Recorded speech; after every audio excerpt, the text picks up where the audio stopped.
नमस्कार साथियों। आज हमारा टॉपिक संविधान सभा के ऊपर है। इसके बारे में जानकारी जो है हम आज यहाँ जुटाएंगे और लेक्चर भी हमारा संविधान सभा पे है। तो सबसे पहले जो है हम बात कर लेते हैं कि संविधान सभा के पहले संविधान सभा की आवश्यकता क्यों पड़ रही थी। संविधान सभा की आवश्यकता पड़ रही थी आपका भारत के लिए संविधान निर्मित करने के लिए एक हमें असेंबली चाहिए थी, जहाँ पर चुनकर कौन से लोग आएंगे, जो भारत के लोग ही होंगे और वो अपना संविधान का निर्माण खुद करेंगे। तो इसलिए हमें एक असेंबली की आवश्यकता थी। संविधान सभा के द्वारा ही जो हम असेंबली पे जा सकते थे। तो कुल मिला के अगर हम बात करें तो यहाँ पर सबसे पहले संविधान निर्माण करने की जो बात आती है वो कब आती है?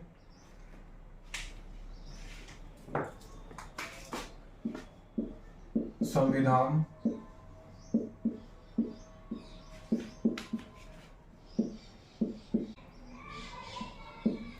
निर्माण करने की बात सर्वप्रथम कब आपको देखने को मिलती है? 1895 में।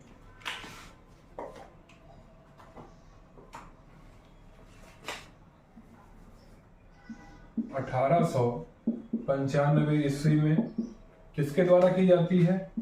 तो बाल गंगाधर तिलक के द्वारा। बाल गंगाधर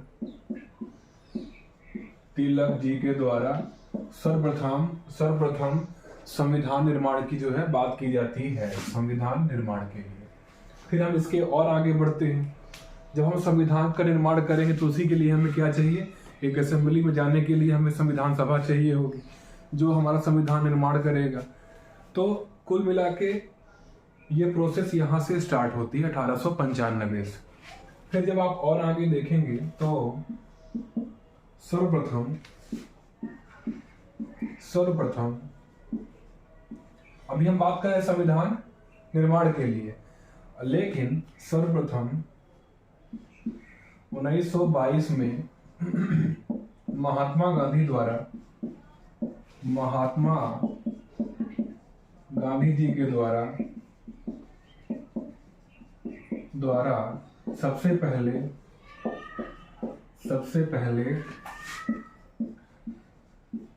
आपका संविधान सभा के बारे में बात की जाती है। संविधान सभा के बारे में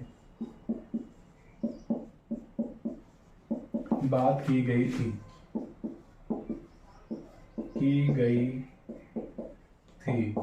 हमें संविधान सभा के बारे में जो उसकी पृष्ठभूमि रही है उसके बारे में जानकारी इकट्ठा करना भी जरूरी है। हो सकता है कि आपका डीप में जाके ये क्वेश्चन वो पूछ सके, इसलिए हम समस्त चीजों को लेकर यहाँ पर चल रहे हैं। इसके लिए हमारा जरूरी है कि हम इसके पृष्ठभूमि को भी जाने, इसका बैकग्राउंड क्या है ना? तो उसके बारे में अपन बात करते हैं। तो आपने देखा कि अपन इसमें सीक्वेंस बाय सीक्वेंस चल रहे हैं और आगे चलते हैं। अब धीरे धीरे क्या होता है, समय का जो है परिवर्तन होता है और आप देखेंगे जैसे क्या है कि एक घटना घट जाती है बीच में। 5 फरवरी 1922 को चौरी चौरा कांड हो जाता है। उस कांड के द्वारा क्या होता है कि महात्मा गांधी जी अपना आंदोलन को वो बंद कर देते हैं, असहयोग आंदोलन को बीच में ही ड्रॉप कर देते हैं। उन्हें काफी दुख होता है। तो इस चीज के कारण क्या होता है कि कांग्रेस जो आपका गुट है वो 2 तरीके में बढ़ जाती है। एक ऐसे गुट के एक आपके हो जाते हैं जो परिवर्तनकारी, जो परिवर्तन चाह रहे थे कांग्रेस से, और एक चाह रहे थे पुराने, या कह सकते हैं आप पुरातन, जो परिवर्तन नहीं चाह रहे थे, ना चाहने वाले। इस प्रकार से 2 आपके ग्रुप बन जाते हैं। तो इसका नेतृत्व कौन कर रहे थे परिवर्तन चाहने वालों का? चित्तरंजन दास द्वारा, मोतीलाल नेहरू द्वारा, है ना, एक खान साहब थे उनके द्वारा। और वहीं देखेंगे परिवर्तन ना चाहने वाले में आपके कौन थे? जो बाद में ये भी परिवर्तन चाहने लगते, लेकिन तात्कालिक जो है उस समय पर ये परिवर्तन नहीं चाह रहे थे। आपको इसमें राजेंद्र प्रसाद, इसी में आप देखेंगे आपके विट्ठल भाई पटेल, है ना। इस प्रकार से जो है ये दो गुटों में आपका ये हो जाता है, परिवर्तन हो जाता है। अब जो परिवर्तन चाह रहे थे वो क्या करते हैं, यहाँ पर एक अपनी पार्टी बनाते हैं, स्वराज पार्टी, स्वराज दल आप चाहे कह लें।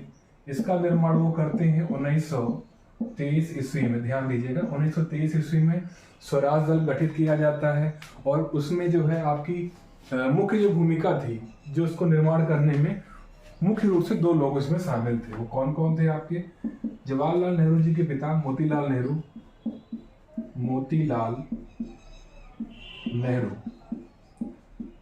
और साथ में आपको दिखते हैं चित्तरंजन दास, और कौन आपको यहाँ पर दिखते हैं? एक खान करके भी थे, पर वो इतने इंपॉर्टेंट नहीं है इसलिए मैं उनको यहाँ पर नहीं लिख रहा हूँ। तो स्वराज दल का गठन 1923 ईस्वी में हो जाता है और ये कांग्रेस से कहना चाहिए अपना एक अलग विचार रखते थे और उसके अकॉर्डिंग वो बढ़ना चाह रहे थे। स्वराज दल में जो आप गठन देखेंगे वो इसलिए किया जा रहा था कि ये लोग चाह रहे थे कि असेंबली में पहुंचकर वहां पर होने वाले जो आपके कोई विधेयक होंगे तो उस पर क्या करेंगे, ये अपना विरोध जताएंगे। और ऐसा होता भी है कि स्वराज दल जब आपका चुनाव होता है उतने टाइम पे असेंबली के लिए, तो विधान परिषद में आप देखेंगे कि लगभग इनके 42 के आसपास जो है 42 से 46 जो लोग हैं वो आपके असेंबली में जाकर बैठ जाते हैं जब तात्कालिक चुनाव आपका होता है। तो एक तरह कहा जाए तो ये सफल भी अपने उसमें प्रयोग में होते हैं, है ना। और ये इनका जो मुख्य उद्देश्य था कि सरकार की कोई भी नीतियां होंगी हम इनका विरोध करेंगे, चाहे वो आपका बजट के ऊपर हो, चाहे सरकार की कोई सुधारवादी नीति हो, हम सब जगह जाकर उनका विरोध करेंगे और पब्लिक को अवेयर करेंगे। लेकिन हम उनसे दूर रहकर ये काम नहीं कर सकते, हम असेंबली में बैठेंगे, उनके साथ ही बैठेंगे और उनका विरोध करेंगे। इस प्रकार से वो अपना एक मानसिकता या अपने विचार को रखते हैं। अब हम बात कर रहे हैं यहाँ पर संविधान सभा की। तो संविधान सभा में जब मैं बात करूं कि स्वराज दल वो पहला आपका पार्टी थी, इसमें दो तरह के क्वेश्चन आपके बनेंगे। पहली पार्टी कौन थी जो संविधान सभा की रचना के लिए अपने विचार को प्रस्तुत करती है, तो वो आपकी हो जाती है स्वराज दल। पहला क्वेश्चन आपका ये हो जाता है। और दूसरा आपका हो जाता है संविधान सभा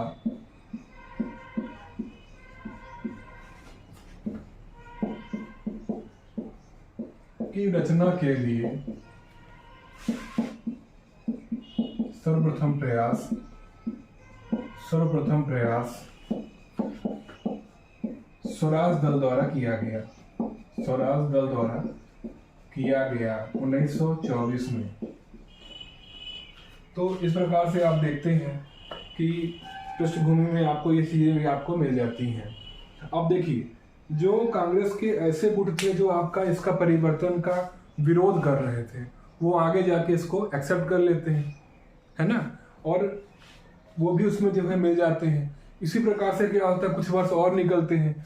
1937 में कांग्रेस का अधिवेशन होता है और वो इस चीज को मान लेते हैं जो स्वराज दल कह रहा था। वो क्या कह रहा था कि हमारी संविधान सभा की रचना करने निर्माण करना चाहिए और उसके बाद जो है हम अपना संविधान खुद लिखेंगे। तो उसके बारे में 1937 में कांग्रेस अधिवेशन होता है और उसमें कांग्रेस जो है इस परिवर्तन के मैंने कहना चाहिए कि इस प्रस्ताव को पास कर देती है ना। इस प्रकार से कांग्रेस भी जो है अब चाह रही थी कि संविधान सभा का निर्माण हो जाए, वहां से जो है हम अपना संविधान चुनकर खुद ले आएंगे। ऐसी क्या आवश्यकता पड़ी कि हमें संविधान निर्माण करने के लिए इतना एक संविधान सभा के निर्माण करना पड़ेगा, उसके बाद जो है उसमें हमारे सदस्य जाएंगे और वो केवल भारत के ही होने चाहिए। उस पृष्ठभूमि के पीछे का कारण आपका साइमन कमीशन को 10 वर्षीय जो सुधार हुए हैं उसके लिए 1927 में गठित किया गया, जो कि 1928 में आपका भारत में आता है। जब यहाँ पर वो आता है तो भारत में भारी विरोध होता है, साइमन गो बैक के नारे लगते हैं। साइमन गो बैक के नारे लगने के पीछे का कारण ये था कि इसके सभी सदस्य कैसे थे, वो सारे सदस्य आपके अंग्रेजी थे, माने वो भारतीय नहीं थे। इसलिए क्या होता है, भारत वालों ने विरोध दर्ज किया कि हमारा जो है, हमारी जांच के लिए जो आया गया दल है 10 वर्षीय, जो आपका प्रशासनिक हो चाहे आपका सामाजिक हो राजनीतिक हो, जो भी आपका विकास हुआ है उसकी जांच करने के लिए जो ये आपका साइमन कमीशन बनाया गया है, उसमें कोई भी सदस्य आपका भारतीय नहीं है। तो इस पे क्या होता है, वाद विवाद में आगे जाकर ये होता है कि आप जो सरकार होती है, मतलब ईस्ट इंडिया कंपनी मैं कह रहा हूँ, सॉरी, तो वहाँ पर जो आपके गवर्नर होते हैं और जो आपके उच्च पदाधिकारी होते हैं, वो ये कह देते हैं कि वो एक चैलेंज देते हैं कि आप अपनी संविधान सभा का निर्माण कर लीजिए और आप हमें संविधान को बना के भी दिखा दीजिए। अच्छा, उनका ये मानना था कि ये संविधान बना नहीं सकते क्योंकि ये अधिकतर लोग जो है अनपढ़ हैं, इनके पास अपनी खुद की व्यक्तिगत जो है सोच नहीं है, विचारधारा नहीं है। तो ये सभी जो है, इसके अलावा भी एक कारण और था। सरकार ने क्या किया, सांप्रदायिक प्रतिनिधित्व को बढ़ावा दिया, तो कई वर्ग निकलकर सामने आ गए और सभी वर्गों को खुश करना ये कांग्रेस के बस की बात नहीं थी कि सभी लोगों के हित को सोचते हुए एक समग्र सोच को हम क्या करेंगे, एकीकृत करके अपना काम करेंगे। ऐसा यहाँ पर सरकार को लगता है कि सभी वर्गों को खुश कर पाना इनके बस का नहीं है। तो कुल मिला के ये कहते हैं, वो एक चैलेंज आपको देते हैं, मतलब भारत के जो वासी हैं और कांग्रेस को एक चैलेंज देते हैं कि आप अपना खुद का संविधान नहीं बना पाएंगे। तो उस चैलेंज को भारतीयों ने एक्सेप्ट कर लिया, कांग्रेस ने एक्सेप्ट कर लिया आगे जाकर।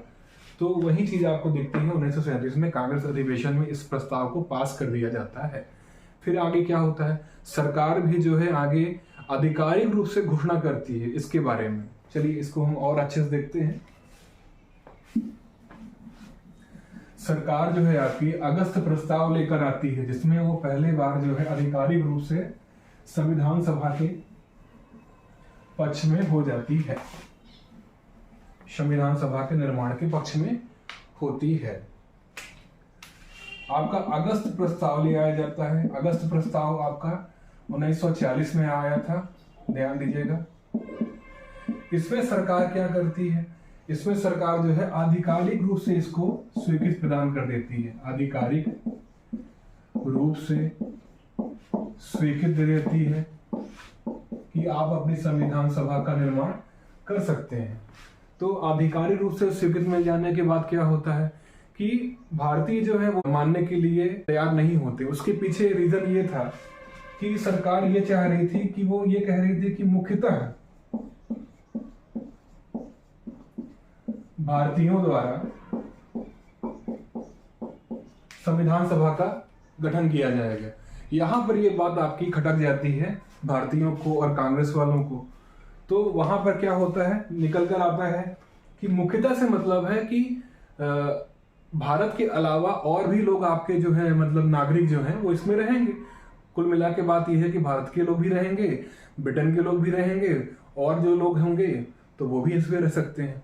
तो इन चीजों को भारतीयों ने नकार दिया और ये आपका जो है अगस्त प्रस्ताव में संविधान सभा जो आधिकारिक घोषणा की गई थी वो आपका क्या हो जाता है, भारतीयों द्वारा नकार दिया जाता है, कांग्रेस द्वारा नकार दिया जाता है। अब और एक आगे घटना घटती है, 1942 की बात होती है। 1942 में आपका क्रिप्स मिशन आता है भारत, क्रिप्स मिशन, ध्यान दीजिएगा। ये क्रिप्स मिशन में ले आने के पीछे जब आप देखेंगे जो मुख्य उद्देश्य सरकार का था वो ये था कि हमारे यहाँ पर क्या है, द्वितीय विश्व युद्ध हो रहा है, हम उसमें जो है पार्टिसिपेट कर रहे हैं, तो क्यों ना हम इन भारतीयों को भी वहां ले जाके लड़वाएं। तो उन्होंने क्रिप्स प्रस्ताव मुख्यतः इसीलिए ले आया था उन्होंने कि हम जो है संविधान सभा का वादा करते हैं कि जब युद्ध से आप लौटेंगे तो हम आपकी संविधान सभा का निर्माण करवा देंगे, जो आपके लोग ही जो है संविधान सभा में बैठेंगे और संविधान का निर्माण करेंगे। पर यह भी बात जो है भारतीयों को उचित नहीं लगती है और महात्मा गांधी द्वारा ये कह दिया जाता है कि ये मतलब ये एक ऐसा बैंक है जो दिवालिया हो चुका है और इसका जो कहना चाहिए जो चेक है वो आपका पोस्ट डेटेड है ना। महात्मा गांधी क्रिप्स मिशन के बारे में कहते हैं, महात्मा गांधी ने कहा कि ये दिवालिया, किसके बारे में बात हो रही है? क्रिप्स मिशन के बारे में। ये दिवालिया हो चुके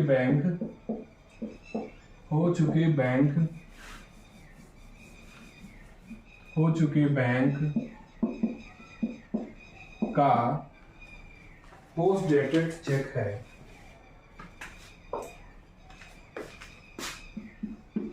पोस्ट डेटेड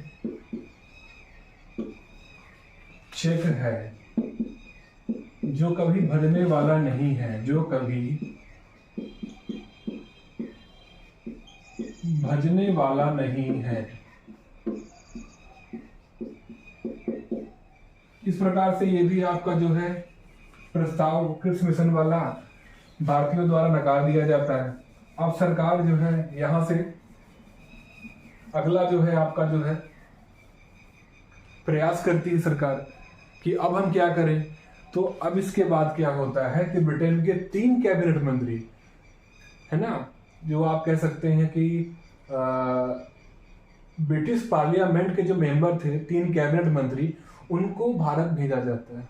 तो इसलिए जो है इसका नाम पड़ता है मिशन का कैबिनेट मिशन, क्योंकि ये यहाँ पर 3 मंत्री आए हुए थे, कैबिनेट मंत्री थे, तो इसलिए इसका नाम पड़ गया कैबिनेट मिशन, जो कि आपका कब आया था? 1946 में।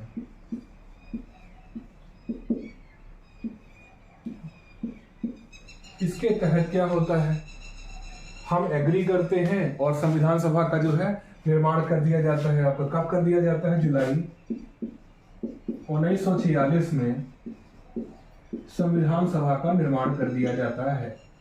संविधान सभा का निर्माण कर दिया जाता है, ध्यान दीजिएगा। अब कैबिनेट मिशन की योजना के अंतर्गत हम यहाँ पर संविधान सभा का गठन कर देते हैं। इसने कुल मिला के अगर आप देखेंगे 389 सदस्यों को जो है यहाँ पर भेजा जाता है संविधान सभा में। 389 में से, चलिए इसको वाइप कर लेते हैं फिर लिखते हैं यहाँ पर। आपको हमारी क्लास कैसी लग रही है, सेशन कैसा लग रहा है, जरूर बताएं।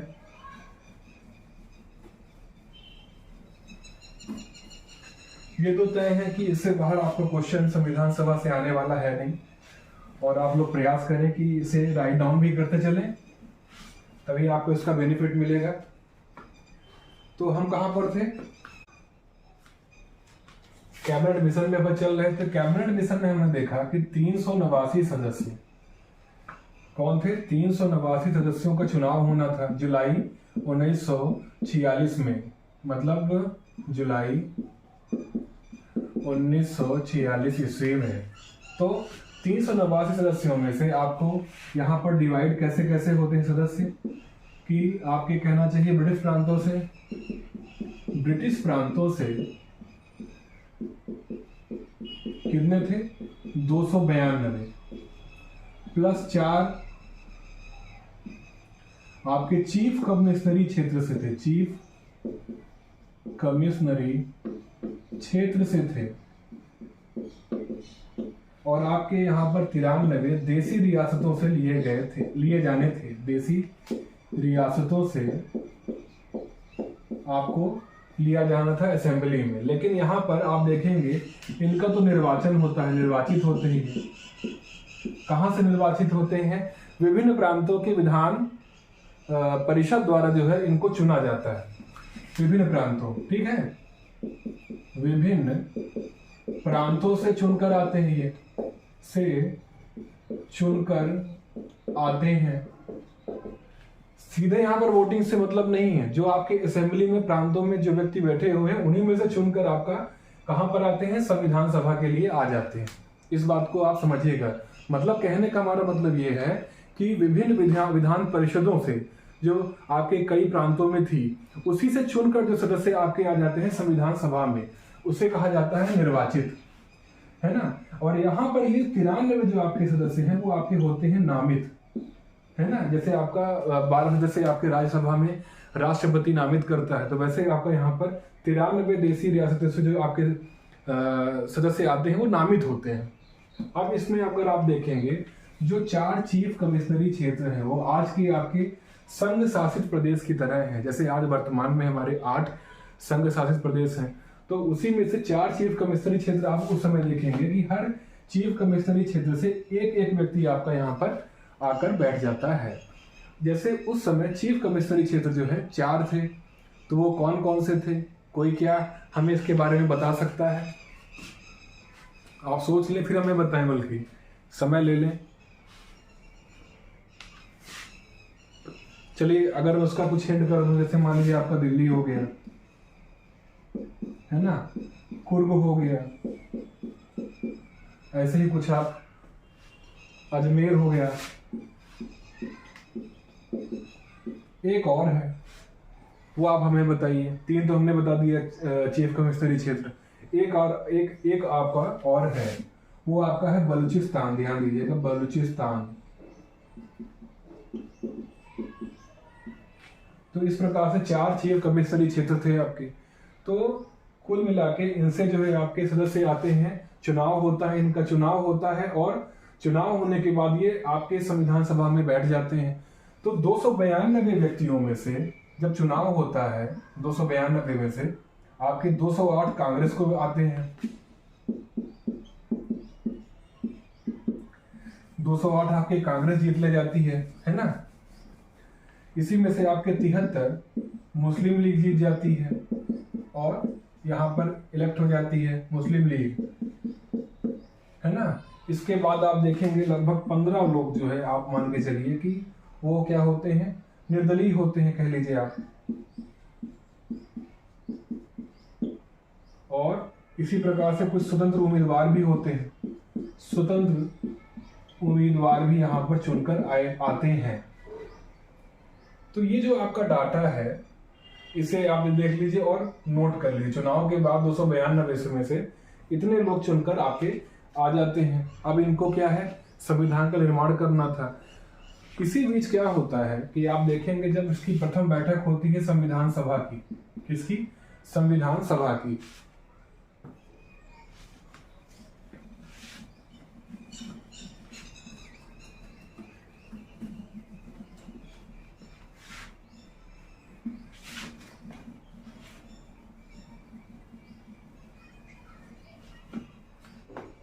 लेक्चर बहुत अच्छा चल रहा है और आप लोग इसमें सहयोग करिए ताकि जो है ये क्लास जो है अधिक से अधिक लोगों को प्राप्त हो पाए। ये हमारी फ्री ऑफ कॉस्ट क्लास हो रही है यहाँ पर। एमपीपीएससी, यूपीएससी सभी के लिए है, चाहे आपकी स्टेट पीएससी हो, चाहे आप आईएएस एग्जाम की तैयारी कर रहे हो। तो यहाँ पर हमने अभी क्या क्या बात की कि 208 जो है कांग्रेस को सीट मिल जाती है, 73 आपकी मुस्लिम लीग को मिल जाती है, इसी में से 15 अन्य दलों को जो है सीट मिल जाती है, और कुछ यहाँ पर स्वतंत्र उम्मीदवार बन के आते हैं, है ना। इस प्रकार से 4 प्रकार से इसका डिवाइडेशन हो जाता है। अब हम बात करें यहाँ इसकी प्रथम बैठक होनी है। तो जब इसकी प्रथम बैठक होती है, कब होती है? 9 दिसंबर को। तो पहली बैठक में ही क्या किया जाता है, आपका सबसे वरिष्ठ सदस्य, संविधान सभा के सबसे वरिष्ठ सदस्य कौन थे? डॉक्टर सच्चिदानंद सिन्हा। सबसे वरिष्ठ सदस्य डॉक्टर सच्चिदानंद सिन्हा। सच्चिदानंद सिन्हा साहब थे। इन्हें अस्थायी, ध्यान दीजिएगा, अस्थायी अध्यक्ष बना दिया जाता है। ये कब की बात चल रही है? 9 दिसंबर की बात चल रही है, 1946 की। 9 दिसंबर 1946 की पहली बैठक होती है। इस बैठक को देखा जाए तो यहाँ पर हैदराबाद रियासत, जूनागढ़ रियासत और जम्मू एंड कश्मीर रियासत और मुस्लिम लीग द्वारा यहाँ पर इसका बहिष्कार किया जाता है और शामिल नहीं होते ये लोग। ना तो हैदराबाद वाले, ना जूनागढ़ रियासत, ना जम्मू कश्मीर और ना मुस्लिम लीग। इवन मुस्लिम लीग ने तो यहाँ तक कह दिया कि हम अपनी संविधान सभा का निर्माण खुद करेंगे। हम अपनी संविधान सभा का निर्माण पाकिस्तान के लिए अलग से करेंगे। पाक के लिए मुस्लिम लीग ने कहा कि पाक के लिए जो है हम अपनी संविधान सभा का निर्माण खुद करेंगे। संविधान सभा का निर्माण ये खुद करेंगे। तो ये चीजें आपको देखने को मिलती है। आगामी जो कार्यक्रम होता है कि 11 तारीख को इनकी डेथ हो जाती है डॉक्टर सचिदानंद सिन्हा की। इसके बाद क्या होता है, 11 दिसंबर को बैठक होती है। 11 दिसंबर को फिर एक बैठक होती है और यहाँ पर जो है आपके राजेंद्र कुमार को यहाँ पर स्थायी अध्यक्ष बना दिया जाता है। राजेंद्र कुमार को स्थायी अध्यक्ष बना दिया जाता है। क्या किया जाता है, स्थायी अध्यक्ष बना दिया जाता है राजेंद्र प्रसाद को, या कुमार मैंने लिख दिया है, राजेंद्र प्रसाद को यहाँ पर स्थायी अध्यक्ष बना दिया जाता है। इनके अलावा 2 लोगों को और यहाँ पर उपाध्यक्ष बनाने के लिए प्रस्ताव ले आया जाता है। वो कौन थे, तो वो आपके थे बीटी कृष्णामाचारी और SC श्यामा मुखर्जी। ये 2 लोग थे जो संविधान सभा के उपाध्यक्ष बनाने के लिए प्रस्ताव ले आया जाता है। इसको भी ध्यान रखिएगा। पहले कौन थे, SC श्यामा मुखर्जी साहब और दूसरे थे आपके BT कृष्णामाचारी। तो इन दोनों को क्या किया जाता है, उपाध्यक्ष बनाने के लिए एक प्रस्ताव भी ले आया जाता है बाद में 1947 में। तो संविधान सभा के बारे में हमने इतना कुछ जानकारी यहाँ पर इकट्ठा कर ली है। अगर हम इसी में से देखें संविधान सभा में कि इसमें कार्यवाही की शुरुआत कब से होती है। आप सभी को पता है कि यहाँ पर आपने देखा होगा जवाहरलाल नेहरू ने 13 दिसंबर को उद्देश्य प्रस्ताव यहाँ पर रखा था। जवाहरलाल नेहरू